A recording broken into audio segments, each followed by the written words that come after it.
Hi, this is Dee Dee Pfeiffer, and you're listening to the Don't Go Out There podcast with these awesome guys. In a world where zombies, ghosts, serial killers, and vampires all exist, it's Nico, Brian, Mike, and Dustin, and they are all that stand between you and the films that could end the world. Welcome to the Don't Go Out There Horror Movie Welcome back, Podcast. everybody, to the Don't Go Out There Horror Movie Podcast. Just want to thank all of our fans and listeners. We really appreciate all support. You guys are awesome. Before we get into tonight's film review, I just want to give a quick shout out to our website, don'tgoutthere.com. My man Brian has done a fantastic job with the website. He's got it looking great. Everything about our podcast is on there. All of our episodes and interviews from episode 1 to our weekly release. If you want to check out all of our episodes there, maybe you have an office job, don't have access to your phone, you can listen on your desktop computer. We've done some incredible interviews in the past with some of the biggest names in horror, some of your favorite slashers, writers, directors. Check out our interviews if you haven't heard those yet. We got our store. We got some new T-shirts. Brian and Dustin have done some fantastic designs if you want to check those out. And we also have Shan's Etsy page attached as well if you want to grab a tumbler. And we also have our social media, Facebook, Twitter, Instagram, YouTube, and TikTok. We love interacting with our fans. We love, meeting new people. We love answering your comments and questions on the air. So definitely check us out on social media.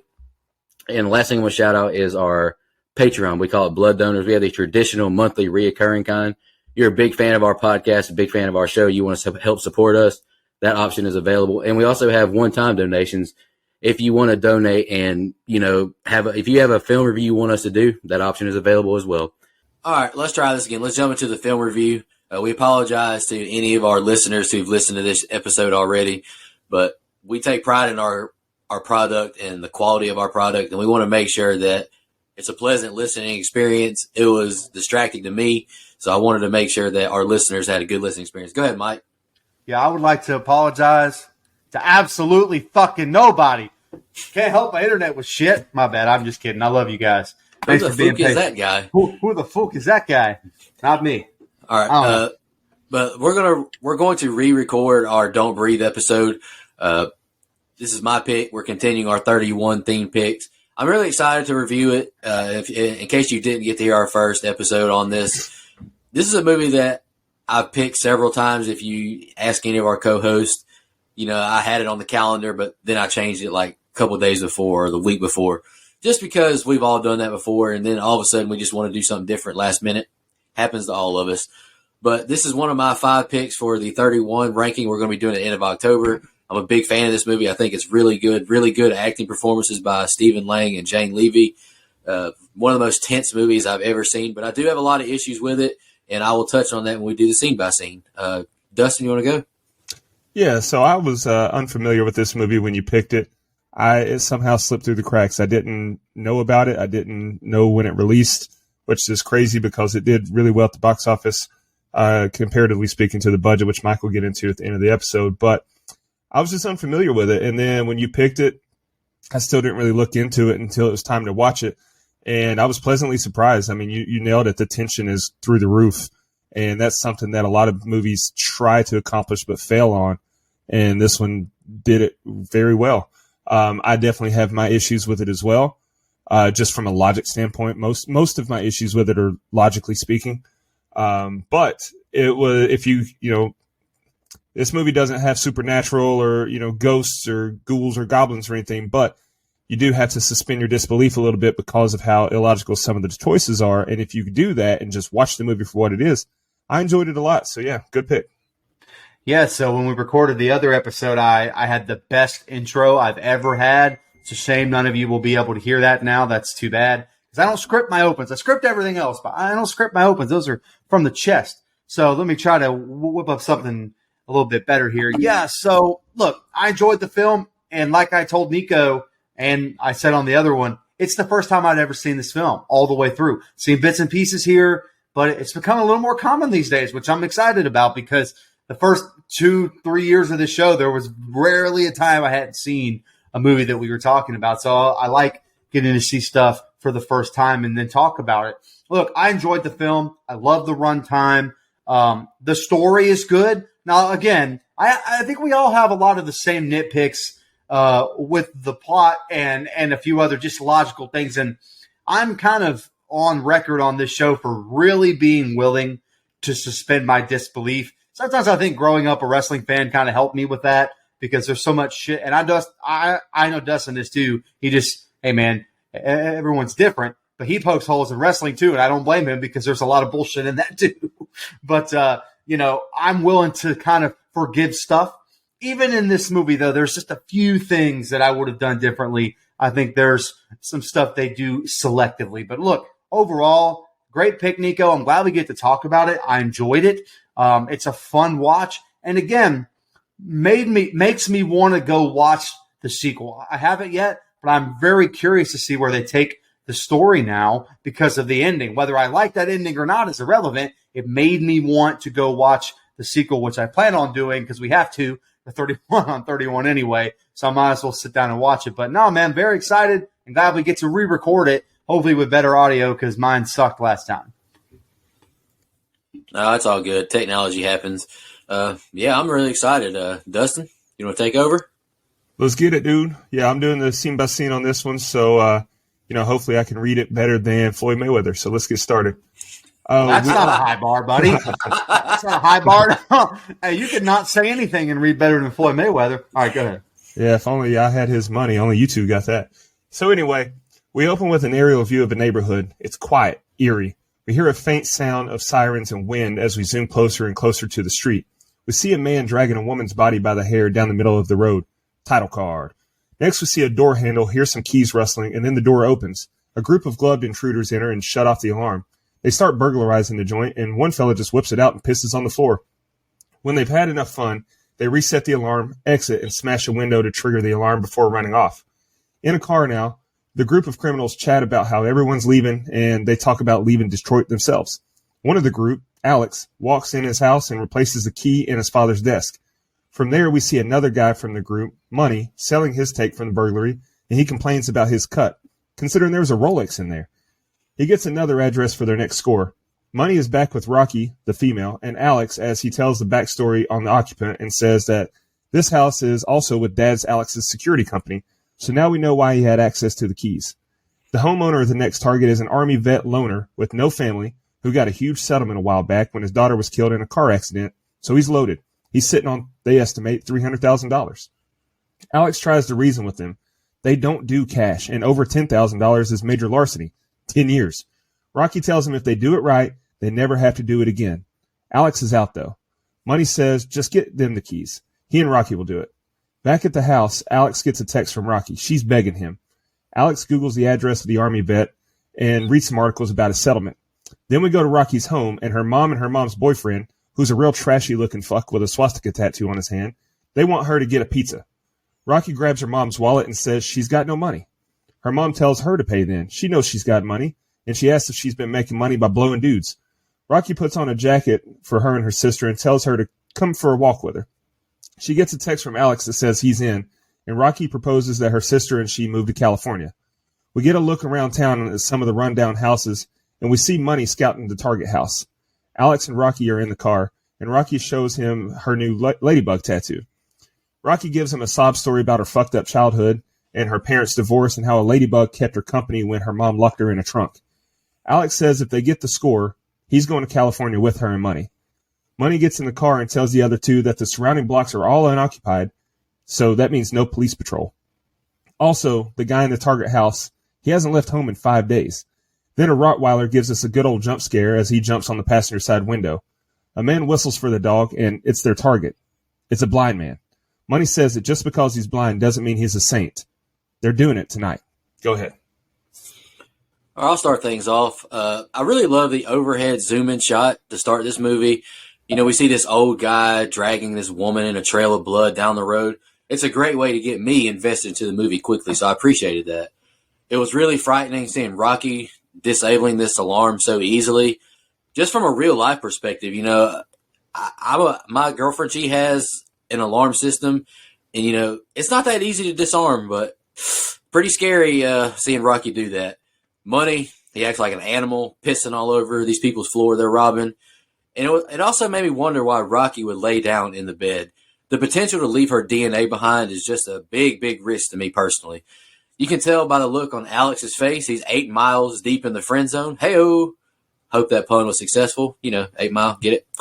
$300K, that's a lot of money. Don't get me wrong. I mean, Dustin has that in his pocket right now. But to me, that's not worth the risk of breaking in this house. Must be two Dustins. But I'm also not a criminal, so who cares about what my opinion says? The start of this movie, I got to admit, is pretty stereotypical of a horror movie. We got disgruntled criminal use, a bad parent, home life, wanting to get your younger sibling to somewhere better, etc., etc. However, Jane Levy's performance makes it work for me. She does a great job. This ladybug story she tells is really sad. Rocky's mama ain't shit. Locking your kid in the trunk of your car for hours, that's horrific. She should be in jail right now. I won't even cap.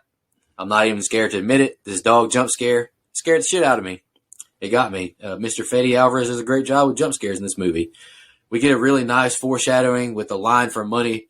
Just because he's blind doesn't mean he's a saint, and you will find out really soon, my friend, how much of a saint he is not.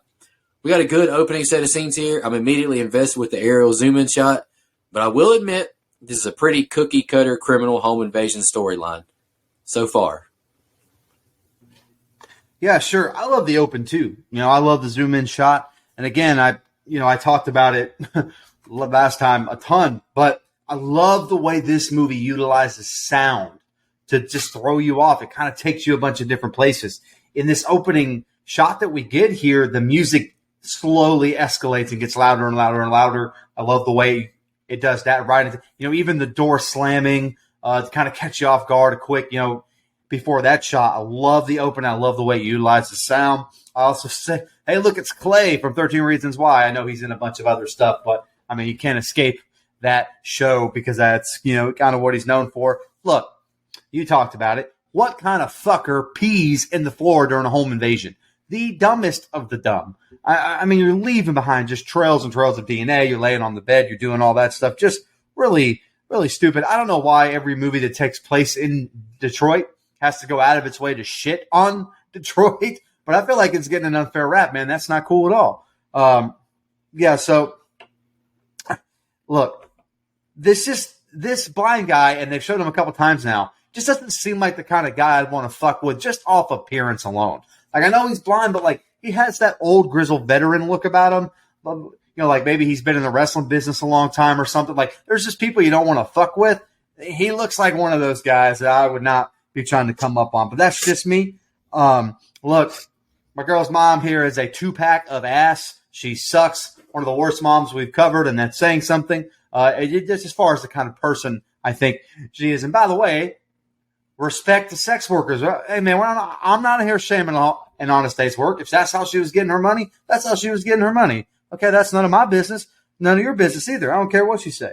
Look, any kind of person that does, talks to someone like that in front of a kid is a fucking loser, just straight up. So again, like Nico said, this mom ain't shit. I also had an 8 Mile comment in myself because this really is starting to set out like a spinoff of 8 Mile that takes place in the same neighborhood. So just a very, kind of funny that our minds both went there. This dog jump scared the shit out of me the first time I watched this movie. I cannot stress that enough. It's hard to get me. It got me. I was not expecting it.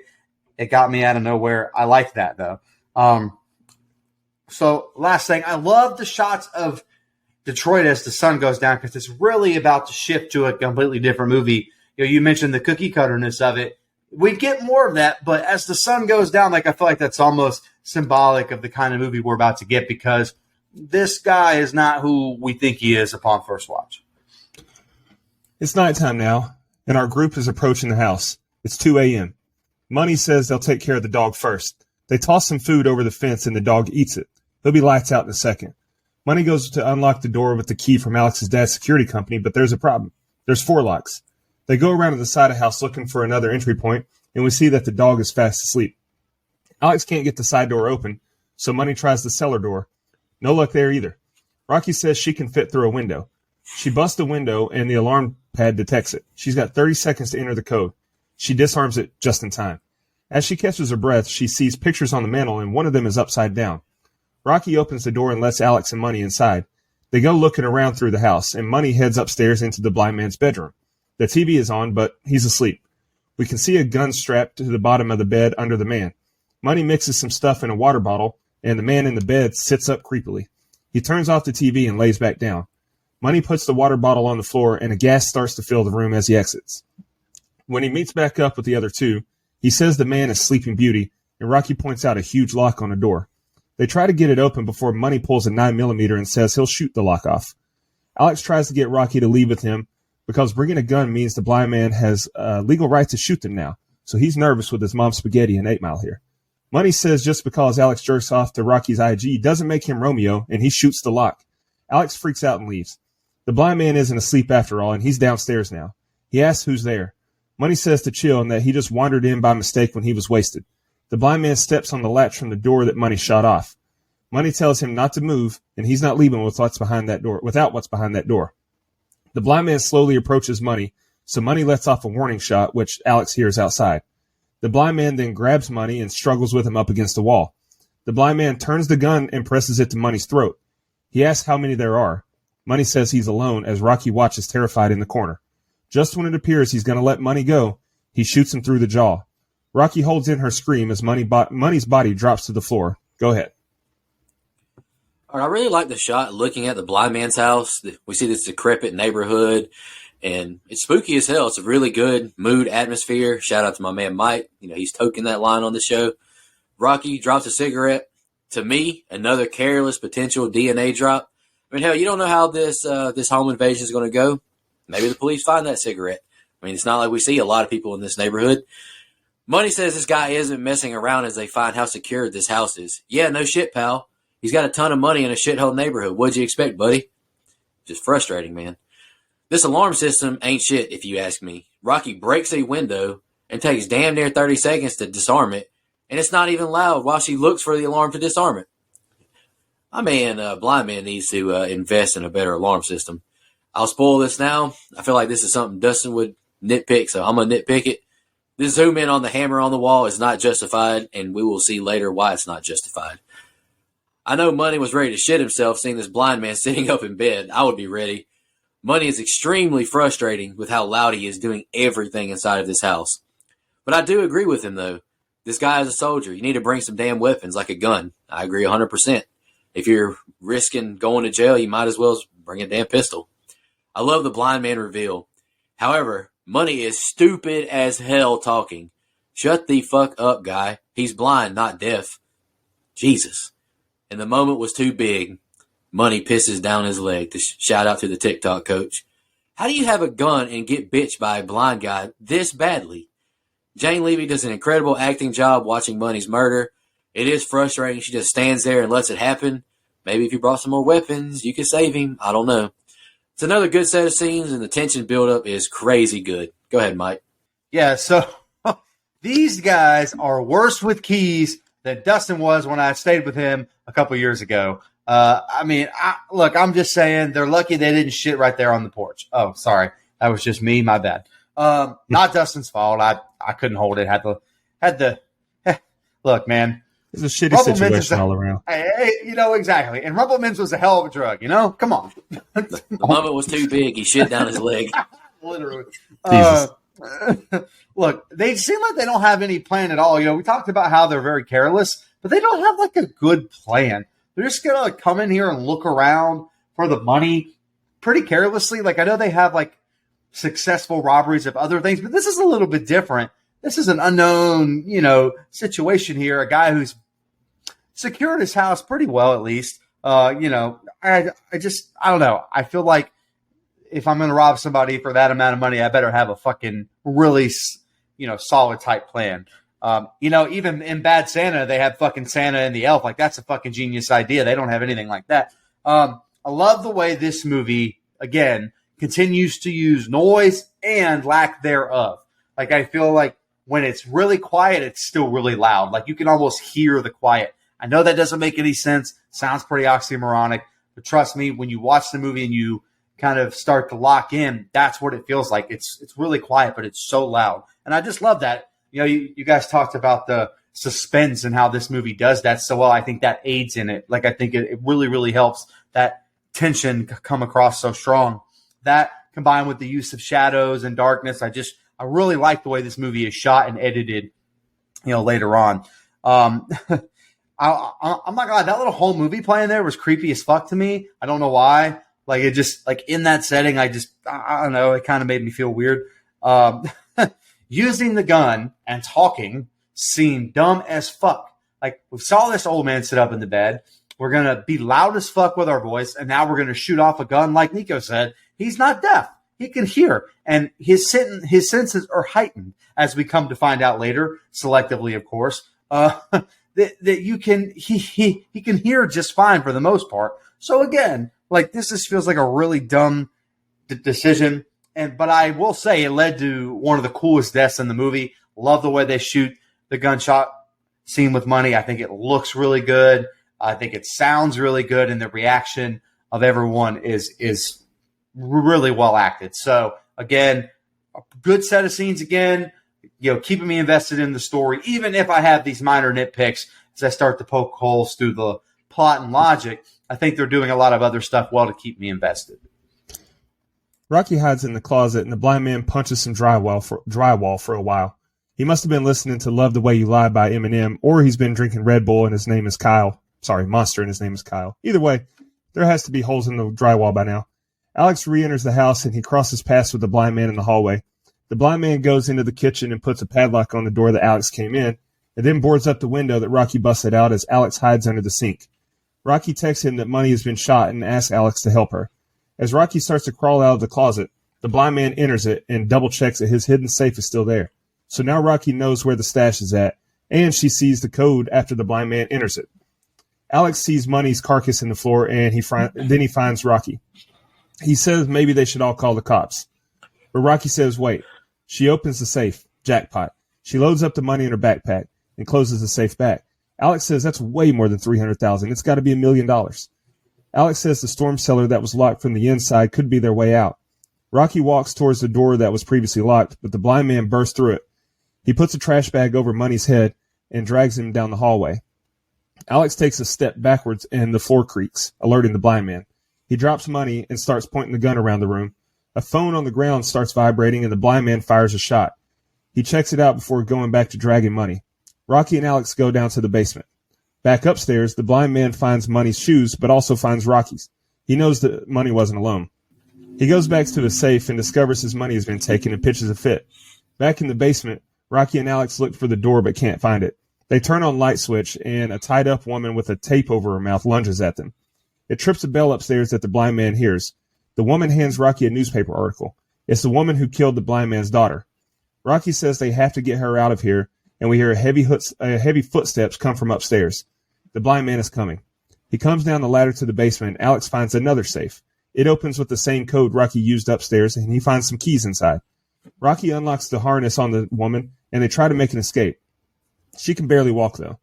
They find the cellar door, but there's a padlock on it. He finds keys, and one of them opens the lock, but the blind man is standing there waiting. The blind man fires a gunshot, and a bullet grazes Alex's ear, causing him to fall backwards into the basement. He shoots again, this time knocking the phone out of Rocky's hand. And once more, as the camera pans to the outside of the house. Back inside, and the woman who was tied up, she's been shot in the jaw, and she falls. The blind man starts to descend the steps, and Alex hides with Rocky. The blind man discovers the woman's dead body, and he's distraught. He holds her body and calls her his baby while crying. The blind man closes the cellar door, and Alex fumbles with the keys. He says they'll unlock the doors upstairs. The blind man breaks something off in the padlock, ensuring that the keys won't work on it anymore. As Rocky and Alex try to make a run for it, the blind man wildly fires a shot off into the basement and gives chase. It's pitch black dark, and it gets extremely quiet. Alex calls out for Rocky, and the blind man fires another shot. Next thing you know, he reaches through a shelf and grabs Alex by the throat. As he presses the gun to Alex's temple, he pulls the trigger, but he's out of ammo. He starts choking Alex until Alex uses the wall as leverage and kicks the shelf over on the blind man to break free. That's the next scene. Go ahead. All right, Stephen Lang punching this wall reminds me of myself back when FSU was losing to Miami 6 times in a row in the early 2000s. I'm sure Dustin and Mike remember that era of time. It sucked. My poor mama's house got a hole in the door it did not deserve. I'm sorry, mama. Good scene as Alex manages to dodge the blind man in the hall. But it's scientifically proven that your other senses heighten when others are gone. I feel like the blind man should have smelled Alex as he passed by him, and I'm going to touch on that again later on. Question: why the fuck does a blind man have a safe that lights up the combination in LED? Does that make sense to anyone at all? I guess it gets rid of the stereotypical, tropey, safe cracker. But that seemed kind of lazy to me. But fun fact. Do they make safes for blind people that don't light up? Maybe he just bought a safe. He didn't know it lit up. Yeah, he just. We're going to get the show shut down over our comments about blind people. I'm telling you. That's a legit question. What kind is it? Yours is a legit point. I will give you that. I don't know. It seemed lazy to me personally. But fun fact, the combo is a safe to the combo to the safe is Fede Alvarez's birthday, 2/9/78. The blind man doesn't hear Rocky and Alex talking or the safe going off. His fluctuating powers are frustrating. The basement door jump scare got me too.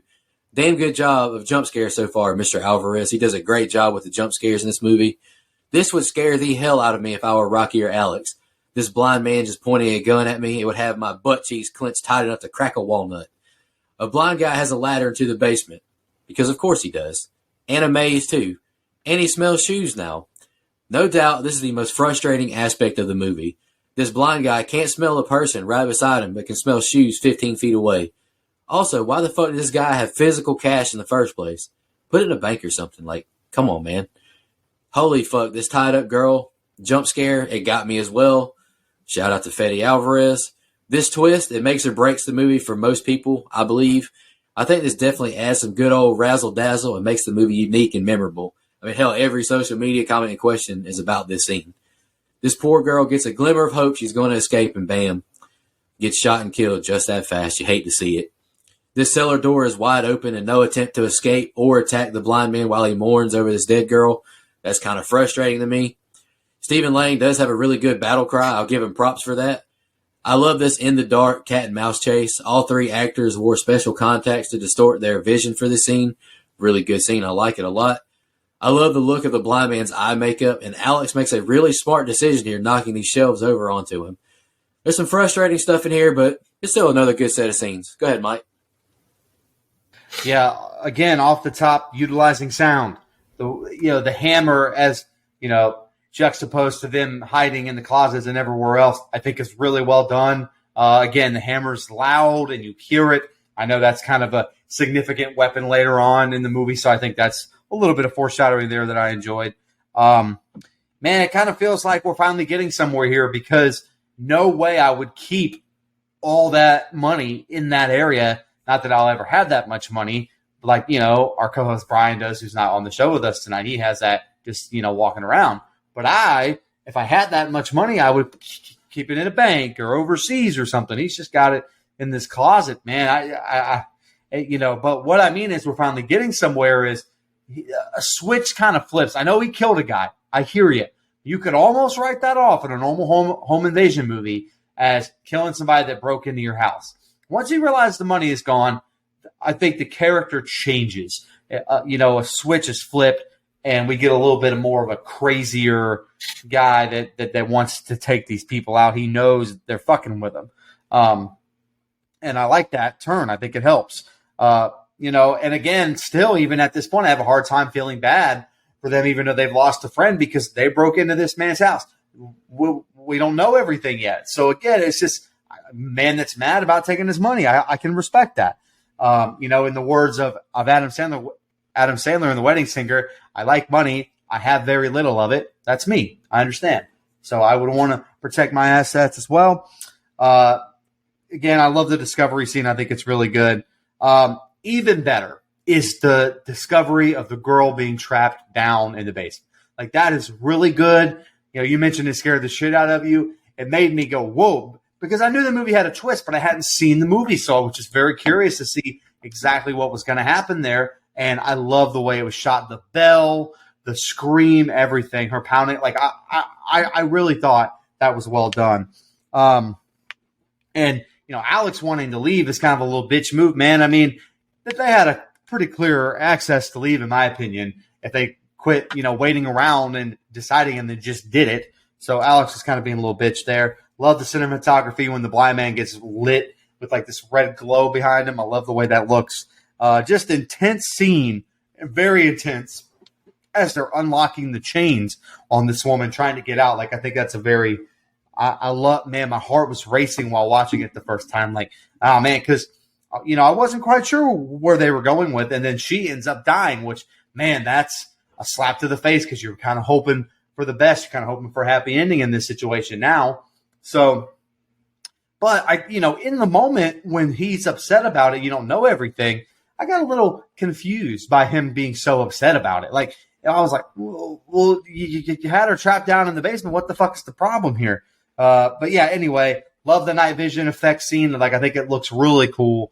It's just, again, more noise. I think they use it very, very well and adequately. Love the scene in the dark. And I love that Alex finally makes a smart decision because he sure doesn't do it here in the next sentence.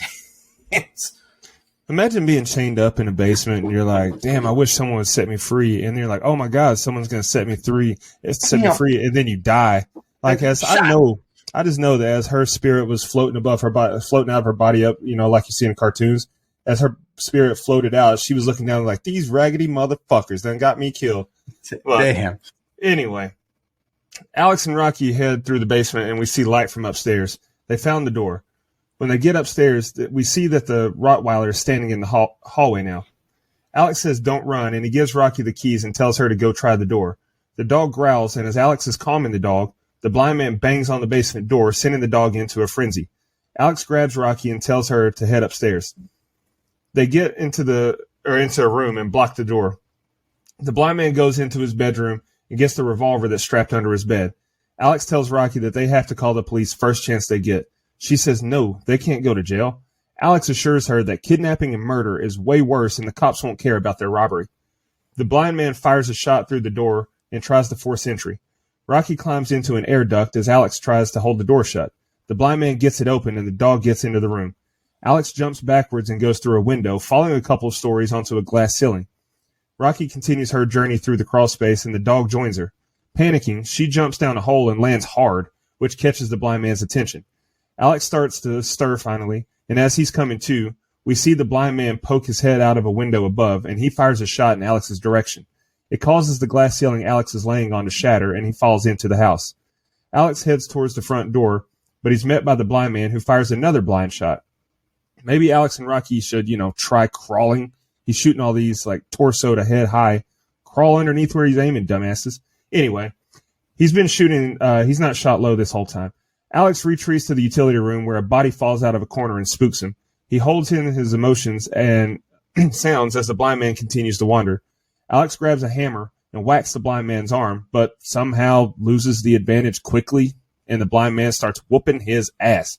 He slammed Alex's head off an old iron radiator heater and started choking him out until Alex grabs a bottle and smashes it over the blind man's head. The blind man grabs a shovel, and as Alex goes to grab the gun, the blind man locks him in a rear naked chokehold. He tosses Alex up against the shelves and starts just unloading right hands on him. The blind man grabs some head shears and stabs, who at least I thought was Alex, in the abdomen. Go ahead. All right, I don't have a lot on this set of scenes, but I have to ask, starting off, where the fuck has this dog been all movie? It conveniently waits until now to make an appearance. The dogs are a huge fear of mine. Dogs like this one are scary as fuck. Save me the man's best friend spiel. I used to be a mailman. I'm scarred for life. I've been chased by Rottweilers, German Shepherds. I ain't got no use for them. If you love your dog, I respect that, but I'm terrified of them. Alex and Rocky leave the key in the lock, and the dog knocks his crowbar from under the door. More convenient shit happening. It sounds like I'm being nitpicky, but I really do enjoy the movie a lot, but they cut some corners, I feel like. Rocky and Alex both say the windows are blocked by bars. How the hell did Alex go through this window? This dog must have, Ray Lewis strength tackling to hit him hard enough to break through the bars out this window? Rocky manages to avoid paralysis, falling down head first through this shaft. It is a scary situation having a Rottweiler chasing after you in such tight quarters, but I wish he would have fallen down feet first just to make it a little more believable. No concussion, no paralysis, nothing. She just walked it off. She's built different, I guess. All right, Alex. Another moment that was too big and piss went down your leg. How do you get a free shot with a hammer on a blind guy just to get your ass beat this badly? Right. But I got to give Stephen Lang credit. He has one of the cleanest right hands I've ever seen. This movie is so unbelievable, but I'm enjoying the hell out of it. Go ahead, Mike. Well, first of all, I want to say before you go, Mike, all of our dog lover listeners, send your hate tweets to @NicoVic. Oh, sorry. That's @NicoChin. Hey, that's why he's Nico Mike Vick in my phone, pal. I don't hate dogs. I'm just scared of them. Yeah. Weren't y'all walking with me that night when we were leaving, walking from Doak Campbell, and that dog ran out of that apartment and chased us? I wasn't there for that, I don't believe. No, Okay. I was probably drunk. I don't have a clue, to be honest with you. True. Okay. I'm scared of dogs. Hey, I also don't have a lot on this set of scenes because I think it's the one where the least amount happens until the very back end of it. Yeah, I mean, the stuff with the dog, which I'm going to save for later because I think the dog plays a much bigger part later and I have a problem with that. Again, we got a jump scare with it, so I understand that it's there. You know, we've at least acknowledged that it exists and it has the potential to cause some kind of, damage or havoc. I do think the scene in the crawl space is very tense. Any time you get that, I'm claustrophobic, but you add a vicious dog in there, and I think it makes it even more suspenseful. So I like that. Landing on the glass and having it slowly, break through is not my favorite thing. In this movie, I just feel like he hit it hard, or they hit it hard enough, it probably just would have broke. Then again, I've never run into glass before, so what the hell do I know? Unless you're my man Jack Perry. Okay, never mind. Anyway, so yeah, look. Here's the thing: Blind Man is almost so. This is the part of the movie where I get a little because he's so badass for being blind, and these people broke into his house. That I'm still kind of like, you know what I mean? Like, I don't know, man. You shouldn't have fucked around and broke in this. Now, here's the thing, Alex. He talked about the moment being too big. I don't even know if the moment was too big. He just fucking. How do you not have the aim or the wherewithal to knock the fuck out of this man that can't see you with a hammer? I don't understand. He gets his fucking ass whooped, and like I said in the previous recording, Blind Man here's got a future in pro wrestling. He's got the best fake looking right hands I've ever seen. I mean, they are clean as shit. They're Stone Cold Steve Austin level right hands, man. I think they're really great. Again, gets his fucking ass beat. Poor Alex, but also not poor Alex because he had a million chances. This, you talked about the twist with her being down in the basement, kind of making or breaking the movie.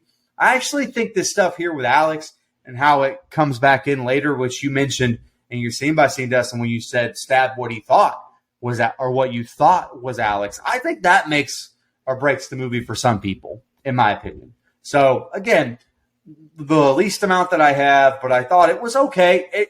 It kept the tension at a high level. I just, I'm kind of ready to get to some solutions here.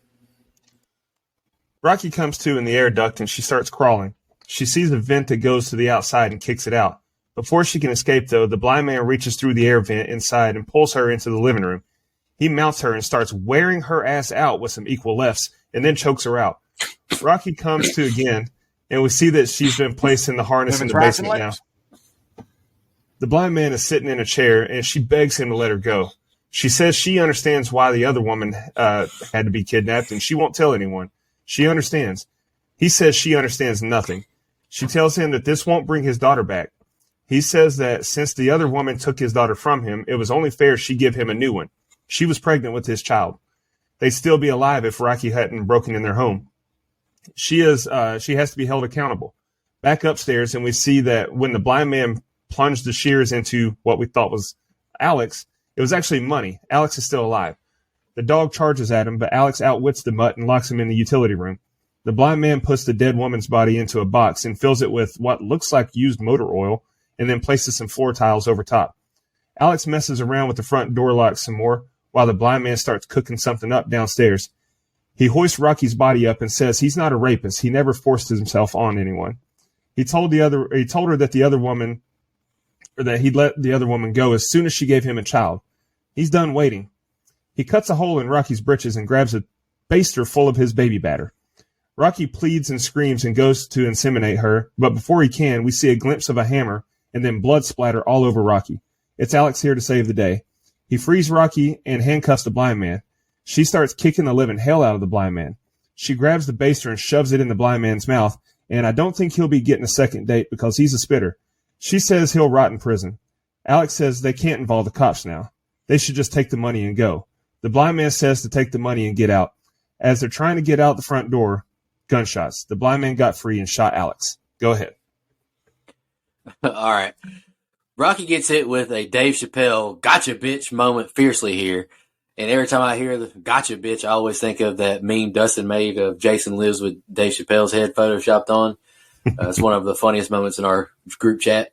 She thinks she's home free until a blind man snatches her ass from the air ducts. Leg stomp, left hooks, choked out. God damn, this man is a savage. This is horrific. Rocky waking up in this harness, bound below in the basement. And I got to give Steven his credit. He delivers these lines about there being no God so creepily. Blind man is on some perverted Jigsaw kind of shit here. Justice system didn't do enough, so he kidnaps his girl and impregnates her. What in the hell is going on? Alex finesses his dog, swift as hell. Love to see it. Locking in the tool room. Now this blind man pulls a John Wayne Gacy, burying this girl underneath his basement floor. Holy shit, the tables have turned on who I'm rooting for in this movie. That's kind of what makes the movie interesting and unique. Like, all these people have flaws, and like, you really wonder who you're rooting for. I wish I could have been in a test screening for the movie just to see the audience's reaction to this turkey basting scene. More Jigsaw-like thinking. I'm not a rapist. I'm just holding you against your will and inseminating you for a child. All right, man. Jane Levy does some phenomenal acting here as she hovers in the air. We've touched on this, topic previously in other episodes, but it's not easy to portray fear believably, but Jane nails it. She does a great job. Good job, Alex, finally clubbing this guy with a hammer and getting Rocky free. Handcuffing him was smart, but why not kill him here or cripple him? Come on, man. The turkey baster in his mouth is fucking disgusting. It makes me want to throw up, but he did deserve it. And I want to, just every time I think about it. Alex is shot and killed now, and this is why you kill or cripple him. Intense set of scenes, and I'm really excited for the conclusion. Something, Nico, before you go, Mike, something you reminded me of when you said the tables turn, you don't know who to cheer for. That aspect reminds me of The Collector. It's like, dude was in there to do bad shit in that house. Yes. And so who do I cheer for? He's not a good guy either, but yeah, that's right. How I felt watching it. Go ahead, Mike. Absolutely. Shout out to Larkin. Man, I was going to say, I definitely agree with that. That's very Collector vibes for this movie. Look, poor Rocky, man, you think you're home free and then bam, get snatched up like that and then get your ass beat, by the way, which, again, blind man's whipping everybody's ass, so good for him. But, I literally, not only is his mindset like Jigsaw, Nico, but this scene is almost shot like a Saw movie. The lighting, the way that he talks, and blind man here has a weird voice delivered really well. He almost sounds like Robert Kennedy Jr. to me, just like his voice is kind of like a shaky, rattly one. And I think he sounds very similar to him, which, if you're up to date on your political stuff, you know who that is. But I couldn't help but think of it when I heard that. Again, the Jigsaw mindset really annoys me. Just the fact that, I'm not a rapist. Yeah, okay, pal, you're about to stick something in her that's not with permission. Like that's assault, that's rape, that's all the same stuff, buddy. But anyway, look, this turkey baster scene is tough. It is really hard to get through. You said Jane Levy did a great job. She does, really portraying that she's scared for her life. Again, I think it's really well done. And great job, Alex. Yes, sir. Finally did something right. Came up at the right time, beat that man's ass really quick. You handcuffed him, but like Nico said, this is the time to kill him. And I know it's a movie, but this is where logic steps in. I don't care what crime you've committed there that night. You have to kill this man. Now, to be fair, if you're them, you could have been thinking, well, this is a blind war veteran. That if they find him dead in his house with our DNA, it's going to look really, really bad no matter what. So I found that very, I guess I understand it, but I still think, you take your chances, you kill this guy. Because guess what? After all that, you put, you put semen in this man's mouth. Fucking disgusting. You get your ultimate revenge. And hey, I saw you grab that gavel, you son of a bitch. Don't you do that to me. No, I'm just holding it. Yeah, that was pretty close on my part. I apologize. But no. And then Alex ends up getting shot, which I kind of thought it was coming. I thought it was going to happen sooner, but I did kind of predict that while watching the movie. I'm like, there's no way they both make it through the end of this thing. So again, this is probably the best set of scenes in the movie, though. The most tense, the most happens. I know that's kind of weird given the fact that this is that turkey baster part, but I do think that as far as just having my interest in being like, oh, what the fuck? This thing has gotten insane. Really quick, one thing I skipped over, him burying the body underneath the house. I don't know what liquid that was. It kind of like blood or like some kind of chemical to acid or something. It looked really weird. And I thought that was really the turning point. I'm like, oh shit, man, that is insane. But anyway, great set of scenes, probably the best set of scenes in the film for sure. All right, it's time to go to the finish. Rocky makes a run for it and heads down the street. She turns back and tells the blind man that he's worthless outside, but the blind man sets his dog loose. Rocky gets back to the car, but the dog snatches up the backpack from her before she can get in. The passenger side window is down, and the dog almost gets inside before she can roll it up. The dog jumps on the hood of the car, and Rocky realizes she's got no keys. She goes into the trunk from the back seat and hooks a ratchet strap to the latch. She opens the trunk and sets a trap for the dog. She's got him, but the dog quickly gets through the back seat. As the dog is lunging at her face and barking, she punches that bastard square in the nose. She's able to restrain the dog and get out of the car to recover the backpack. As she stands up and takes a minute to breathe, the blind man comes up from behind and grabs her by the hair and punches her in the back of the noggin, knocks her out. He drags her down the street, and we see what was going on in our opening scene. He ragdolls her into the house and locks the door. As she lay on the floor, she sees Alex's dead body and apologizes. A ladybug crawls on her thumb, and she sees the remote for the alarm pad. She sets off the alarm. The blind man goes into a frenzy and starts firing shots. Rocky whacks him with a crowbar a few times, the last of which sends him falling down into the basement. Rocky grabs the backpack, and as she stands in the living room, we hear sirens approaching. She makes a run for it as the cops are pulling in. At an airport now, Rocky sits with her little sister where a news report tells the story of a retired Army vet whose home was broken into last night. The blind man fought them off and is in stable condition. Rocky and her sister head towards her terminal, and the movie ends. What do you guys think of the ending? We get some really cool shots of scenery as Rocky runs through the car, but I know Brian was probably hating it, twitching, seeing these nature shots because he doesn't appreciate a good nature shot in a movie. Shout out to Stanley Kubrick, the GOAT. This car scene is incredibly tense with some smart thinking on her behalf, but just like the rest of the movie, you have to suspend so much disbelief with this dog. Like, come on, this dog's going to bite her legs, right? Like, he's like right beside her. Like, it's just kind of frustrating. And of course, the blind man finds her at the car somehow. This guy is the one who has that dog in him. I love the ladybug callback as Rocky triggers the alarm. It's about damn time they go on the offense with this guy. This guy takes 5 headshots with a crowbar, knocked down into the basement where he lands on his back and head, and he shoots himself in the side. There's no way he lives, right? Right? I feel like Rocky isn't hustling enough for my liking getting out of this house as the Popo show up. It's heartwarming seeing Rocky and her little sister escaping Detroit. These two deserve a fresh start away from their toxic home life and their bad parents. No fucking way. This guy survived all the carnage, huh? But at least he didn't snitch on Rocky. Good for her. I'm glad she made it out.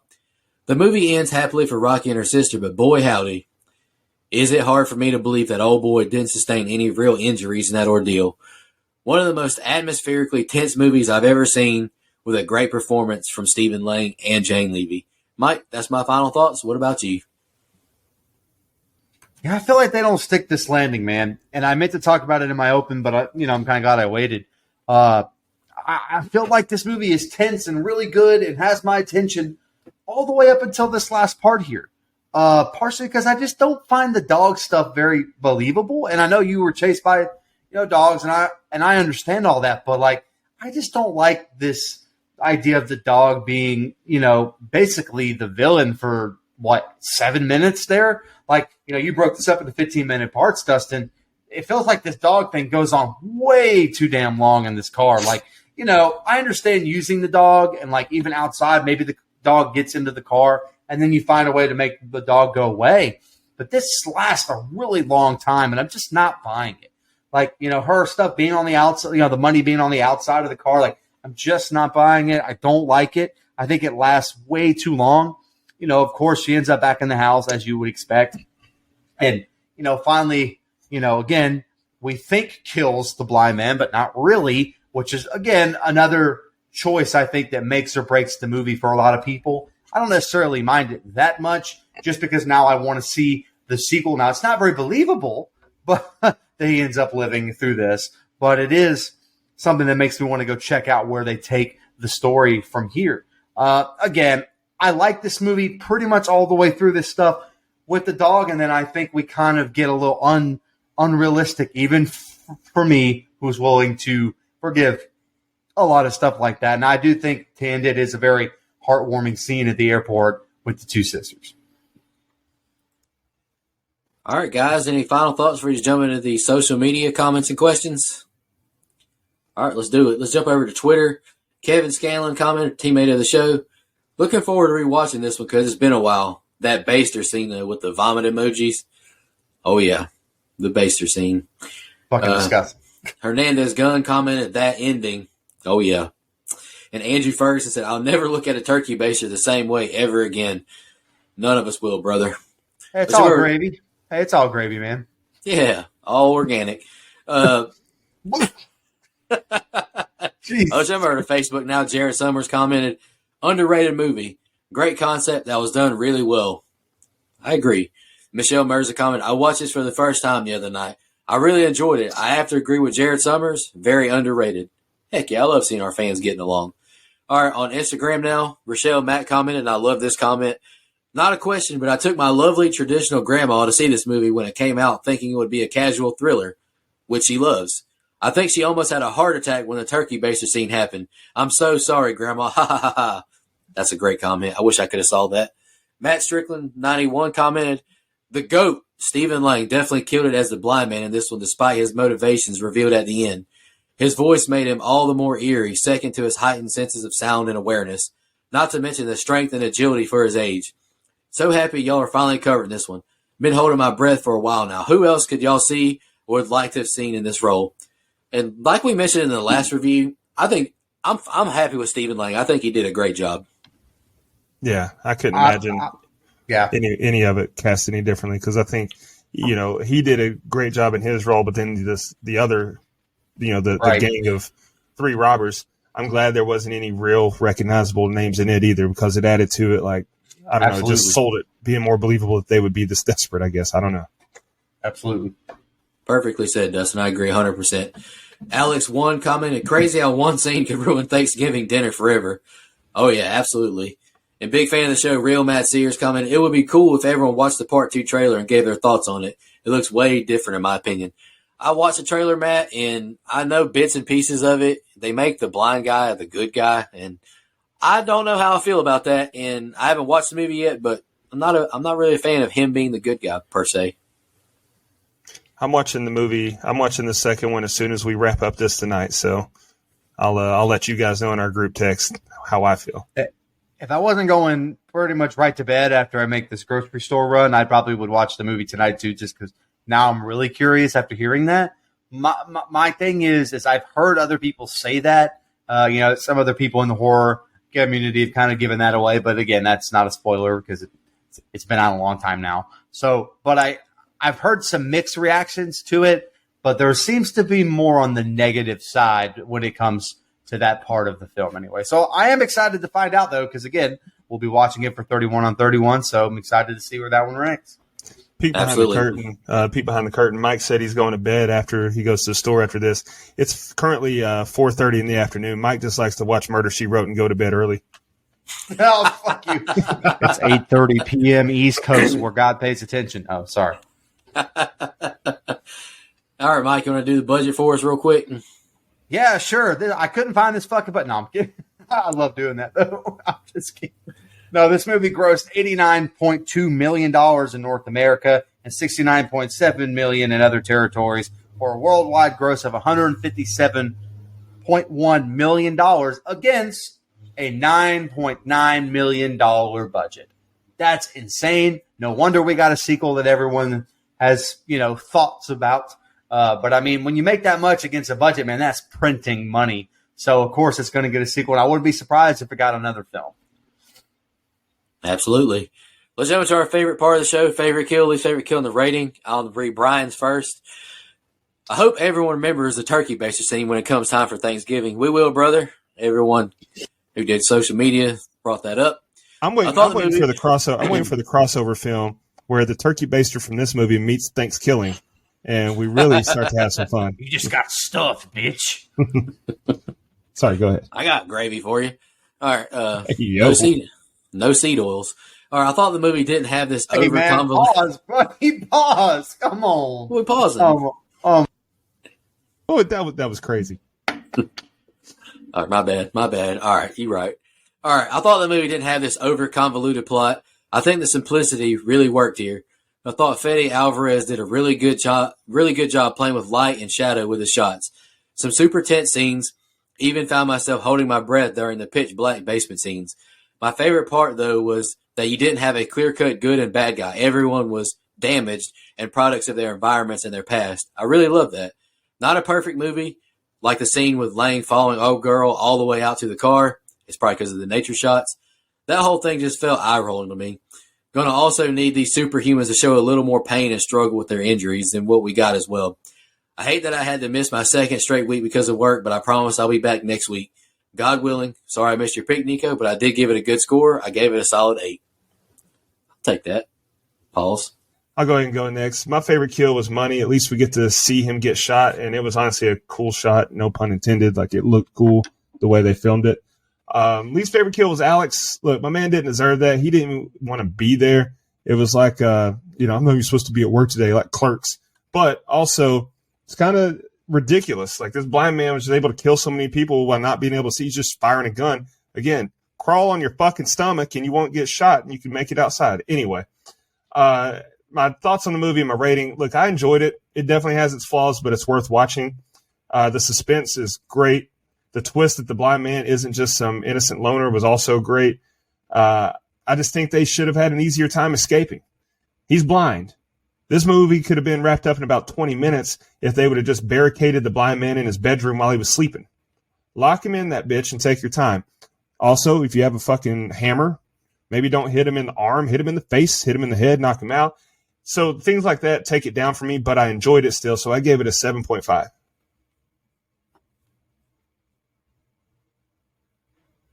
I'll go ahead and go. Obviously, it's Nico's movie. Look, my favorite kill is Money because I think it looked the coolest. It was shot the best, and I think it had the most impact on the film. My least favorite is probably the girl here. The girl that was locked in the basement because I didn't want her to die. Two, I felt like if you're going to do it, I would have had a more dramatic death. So I don't know. That was definitely my least favorite out of all the kills that we got. Look. Enjoyable movie.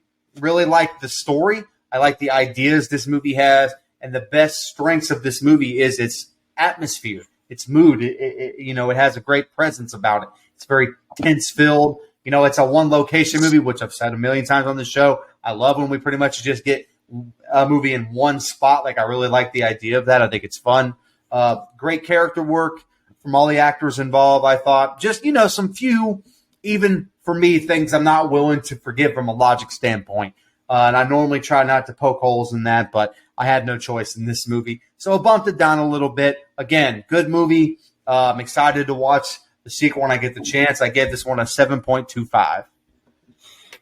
All right. Favorite kill? I went with Money as well, just because it was really shocking. It kicked the movie off well. Love me a good money shot. Least favorite kill? Hey, that was wild. That was wild. That was crazy.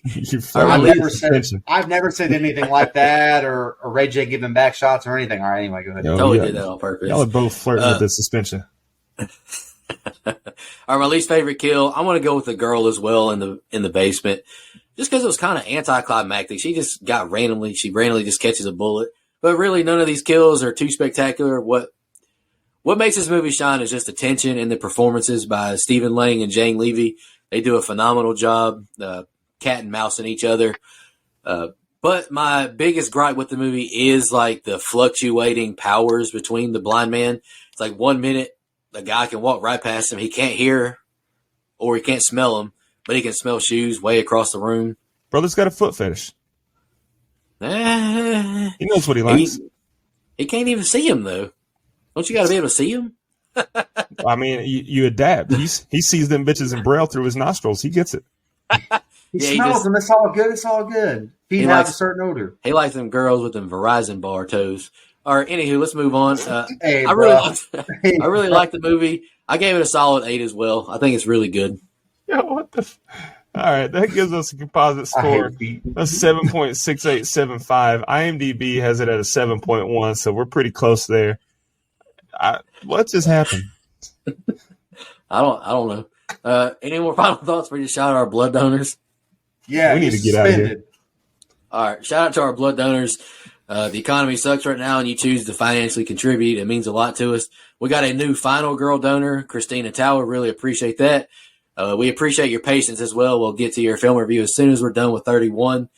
Camper Level reoccurring, Clayton J, Nina, Michelle Mirza, Andrew Ferguson, the Horror Movie Crew podcast, Alex Seligson, Eric Doolittle, Sean Irwin, Brian Samick, Trisha, and Kelsey Miller.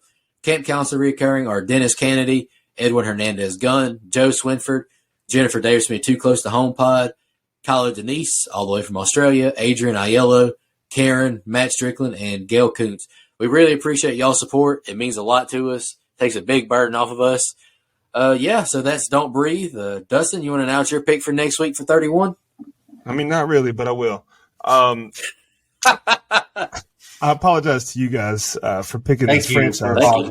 Thank you. And I'm going to apologize to any of our listeners. I don't know if you guys like to watch the movies that we cover for 31 on 31 and then make your own list. If you do that, I'm sorry for having to sit through this franchise. My portion of the rankings was the Children of the Corn franchise, and I picked for next week's review. I said let's go with the original one, the 1984 Children of the Corn. I picked it because the movie freaked me out as a kid. Hadn't watched it in years, and honestly, there's still some good to it. It's still the best of the franchise. That's not saying a whole lot, but So yay, Corn. Since we re-record, you know what? End on that. Fuck it. It's corn. It's corn. It's got the juice. All right. Anywho, any final thoughts, guys? Before we just get out of here. No, I just want to say big fuck you because I watched part 4 yesterday and I hate you a little bit. That's all. Brother, you saying nothing new, nothing. I ain't saying myself in the mirror. I watched all 10 of them fucking movies. Just want to thank all our fans and listeners. Really appreciate the support. We appreciate your patience, and I hope that us redoing this episode shows that we're committed to putting out a good product, a good sounding product. I mean, we could have easily, not to pat ourselves on the back, but we could have easily just left that episode up and said, deal with it, the crappy audio, but we care about our listeners. I think these two, because my selfish ass voted against it. That is true, actually. And it was your fault, too. That's funny as fuck. I know. We were desperately trying to find the man that did this. Nah, I mean, we're not picking on Mike, but nah, we want to make sure our listeners, y'all do a lot for us. We want to make sure you have a good listening experience. We appreciate y'all, and y'all have a good one. I'm excited to review Children of the Corn next week. No, if the hurricane doesn't fuck us up. Yeah, stay safe. Just want to remind everybody.